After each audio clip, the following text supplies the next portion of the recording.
What's going on, guys? So today I will show you how to change your TikTok region or your location. So this is going to be interesting. So let's start.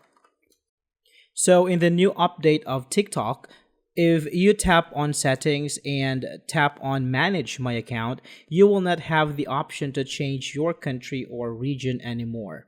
So if you want to change your location or region, you cannot do it here on TikTok anymore. But what you can do is you can go to App Store and download a VPN app. So I have here an example of a VPN app that I use. VPN stands for Virtual Private Network. So what it does is it hides your device's IP address and tunnels your device to a private server. So virtually your device will be in a different place even though physically you are just at home. Now let's set up the VPN app. Tap on the arrow next to fastest location to change server and change your location. For this example, let's choose UK5.